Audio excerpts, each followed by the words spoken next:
Bismillahirrahmanirrahim. Di sini juga ada yang ingin saya sisipkan teman-teman sekalian. Kalau Anda lagi pulang dari kantor ya, tidak ada salahnya Anda dalam satu hari bisa mencari pahala untuk mendapatkan pahala puasa ekstra.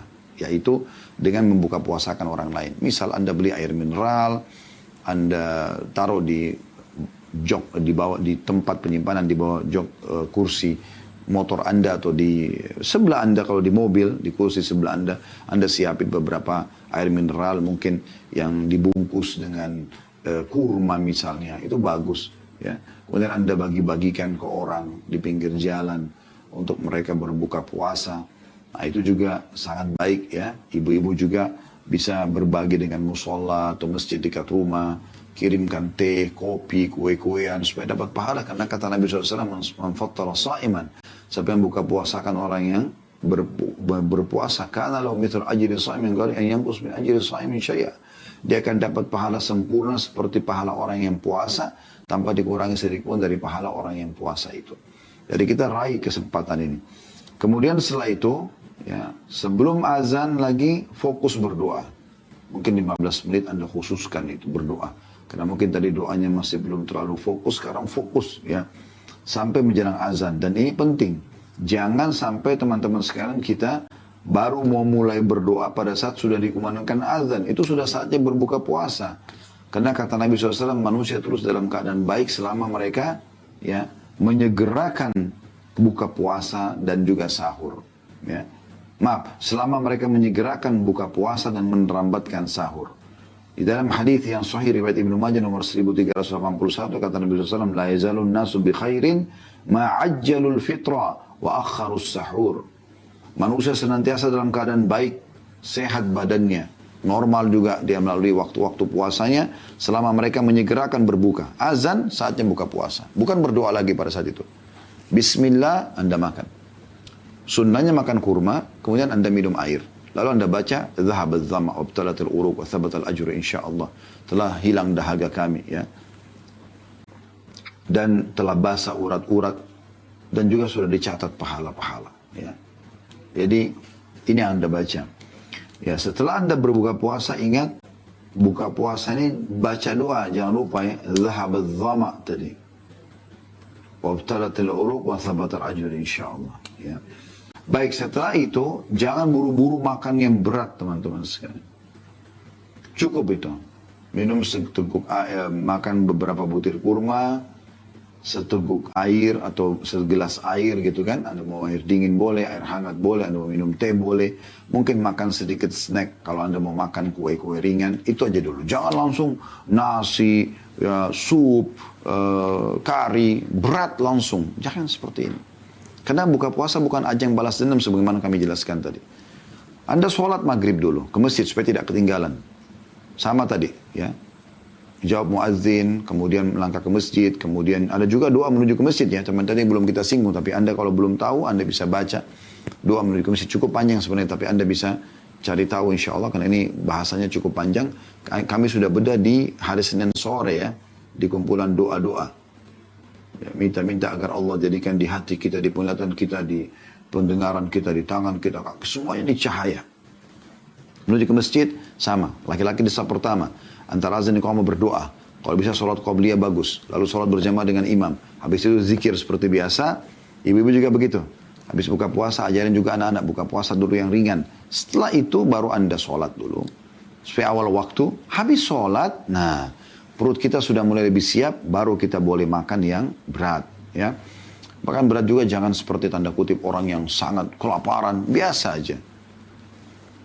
Kunyah makanan dengan benar, ya, sesuai dengan sunnah Nabi SAW, jangan tergesa-gesa, jangan terlihat maaf tanda kutip rakus. Setelah selesai, nanti Anda bisa makan lagi.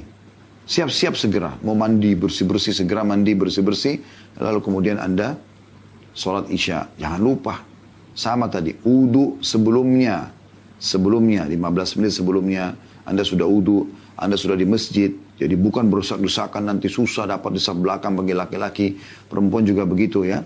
Anda di masjid atau Anda di rumah, Anda supaya bisa kejar, bisa sholat berjamaah bersama imam, tarawih, ya. Usahakan setiap malam ada, karena Nabi SAW itu sudah mengingatkan ya, agar kita selalu menjaga ini. Karena kata Nabi SAW, man qama ramadhana imanan wa ihtisaba, ghufira lahu ma taqaddama min dhanbi. Ya. Seseorang itu kalau mendirikan malam Ramadan dengan keimanan dan mengharapkan pahala, maka diampuni dosa-dosanya yang telah lalu. Ya. Dan anjuran Nabi SAW agar tidak berpisah dengan imam. Imam sholat 11 rakaat, Anda ikut 11 rakaat. Imam sholat 23, Anda ikut 23. Sabar aja, gitu kan. Apalagi kita di Indonesia tidak baca panjang-panjang surahnya ya. Di Mekah dan Madinah, di Masjid Haram Mekah dan Masjid Nabawi di Madinah, semoga Allah menjaga keduanya ya selalu abadi dalam ketentraman dan kebahagiaan insyaAllah.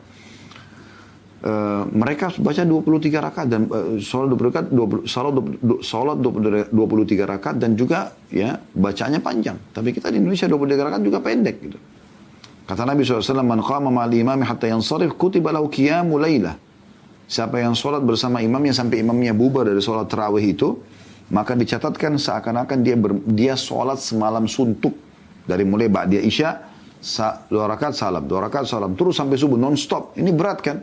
Tapi Anda bisa dapatkan pahala hanya dengan sampai imam bubar, sampai imam selesai. Maka ini penting.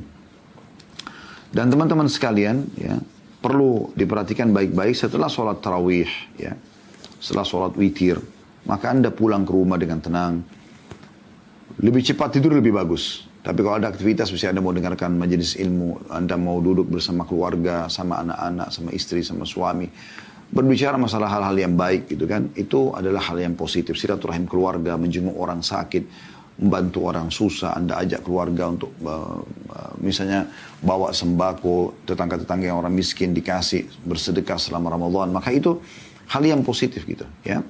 Dan kalau Anda terbangun malam, kemudian Anda mau sholat tahajud lagi, dibolehkan. Ada pendapat ulama yang membolehkan gitu kan. Tapi tidak ada witir lagi, Anda tinggal sholat malam saja. Kemudian jangan lupa sahur. Ya, sahur. Dan sahur ini anjurannya diterlambatkan sampai menjelang subuh baru Anda sahur. Ya, sebagaimana tadi hadis sudah kita bacakan. Dan ini sunnah, kata Nabi SAW, sahur fa inna fi sahuri barakah. Sahurlah, karena di sahur itu berkah. Maksudnya walaupun makan cuma sedikit, tapi makan sahur itu. Kemudian terulang lagi di hari kedua kasus yang sama. Pada saat azan subuh Anda sudah berhenti dan mulai beraktivitas lagi.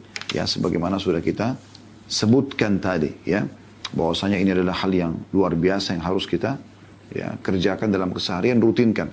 Anda bisa kerjakan lebih baik daripada itu, alhamdulillah. Tapi jangan lebih sedikit daripada ini. Ya, minimal ini Anda perbaikin. Dan ini targetnya adalah bagaimana supaya setelah Ramadan nanti Anda sudah rutinkan program ini.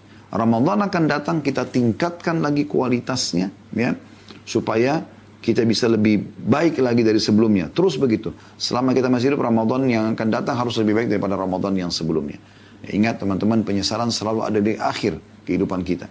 Kalau Anda tidak maksimalkan ya, Ramadan ini untuk menjadi orang baik, untuk lebih dekat kepada Allah SWT, untuk bertobat dari dosa-dosa, kira-kira kapan Anda akan bertobat dan memperbaiki diri Anda? Seluruh dunia orang akan coba menjadi orang baik. Anda ke Afrika, Anda ke Amerika, Anda ke Eropa, Anda ke Asia, Anda ke Australia, sama. Semua muslim sibuk dengan puasa dan amal-amal soleh mereka.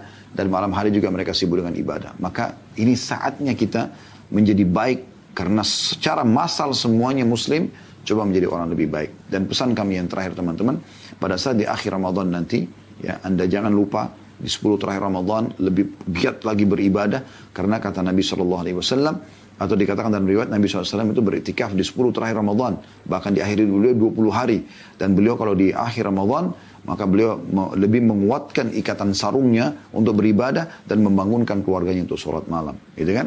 Kemudian juga pesan kami yang terakhir, setelah mengejar malam-malam ganjil di 10 terakhir Ramadan, ingat Lailatul Qadar, lebih baik daripada 1000 bulan, atau 83 tahun plus 4 bulan. Kalau Anda mengatakan, ya subhanallah pas Lailatul Qadar, atau Anda bersedekah 1000 rupiah pas Lailatul Qadar, atau Anda baca satu ayat pas Lailatul Qadar, maka ini ya sama dengan mengerjakannya selama 1000 bulan untuk 83 tahun plus 4 bulan. Ini keutamanya besar sekali. Yang disia-siakan, belum tentu Ramadan akan datang kita masih hidup. Dan teman-teman sekalian, setelah tiba Idul Fitri, ingat, jarak antara Anda sama syaitan 1 bulan. Karena Nabi SAW mengatakan dalam sebuah hadis, kalau tiba Ramadan maka syaitan-syaitan dibelenggu. Mereka tidak leluasa menggoda, seleluasa menggoda di Ramadan. Artinya, bayangkan kalau Anda sedang lomba lari dengan satu orang, syaitan ini, tapi dia dibelenggu. Anda jalan santai aja Anda akan menang. Gitu kan? Jadi Idul Fitri itu kita seperti sudah 30 hari jaraknya dengan syaitan. Sayangnya banyak orang subhanallah pas Idul Fitri lisannya mengatakan Alhamdulillah. Tapi Alhamdulillahnya ini bukan Alhamdulillah saya siap mempraktikkan ilmu yang saya dapatkan selama Ramadan. Tapi Alhamdulillah tanda kutip, Alhamdulillah selamat dari penjara ibadah. Alhamdulillah sekarang sudah tidak puasa. Alhamdulillah sudah tidak sholat malam. Alhamdulillah sudah bisa buat dosa. Ini salah ini. Padahal dia sudah digodok dalam 1 bulan, dibiasakan, dilatih, ditraining untuk menjadi orang yang lebih baik. Maka harusnya diterapkan ilmu itu setelah Ramadan. Ikuti puasa-puasa sunnah setelah itu. Ya. Kata Nabi SAW, siapa yang puasa Ramadan, diikuti dengan 6 hari saja bulan Syawal, puasanya sama dengan puasa setahun penuh, sama dengan 365 hari. Ini puasa luar biasa. Puasa Senin Kamis, seminggu 2 kali, 2 hari. Senin dan Kamis Anda masih punya Selasa, Rabu, Jumat, Sabtu, Ahad. Ada 5 hari yang Anda bisa aktivitasnya. Puasa saja. Ajak teman-teman puasa, ajak keluarga puasa. Kata Nabi SAW, hari Senin, Kamis, amal dilaporkan ke langit. Dan aku ingin pada saat amalku dilaporkan, aku sedang berpuasa. Terapkan itu. Kalau di Ramadan, ada puasa-puasa lain ya. Seperti puasa juga tadi. Ada puasa Ayyamul Bid 3 hari setiap bulan. Tanggal 13, 14, 15. Yang kata Nabi SAW, siapa yang berpuasa 3 hari setiap bulan, maka pahalanya sama dengan puasa setahun. Ada puasa ya hari Arafah. Tanggal 9 Zulhijjah bagi Anda yang tidak haji. Kata Nabi SAW, ya, puasa hari Arafah membersihkan dosa setahun yang lalu dan setahun yang akan datang. Juga puasa Tasu'a dan Ashura 9 dan 10 Muharram. Kata Nabi SAW, puasa hari Ashura mengampuni dosa-dosa setahun yang lalu. Sementara 9-nya kata Nabi SAW, agar tidak sama dengan Yahudi, maka kalau kami masih hidup tahun depan, karena waktu itu tahun terakhir Nabi SAW hidup, pada saat beliau sampaikan hadits ini, kami akan ikutkan 10 sama 9, agar tidak sama dengan Yahudi.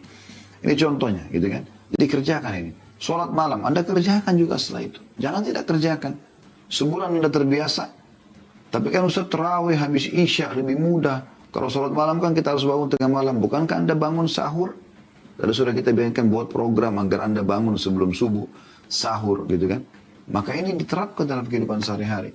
Zikir yang biasa dijaga dan semua program-program tadi yang sudah kita sampaikan coba tetap diterapkan setelah Ramadan. Insya Allah dengan begitu kita akan memaksimalkan Ramadan kita. Allahu a'lam.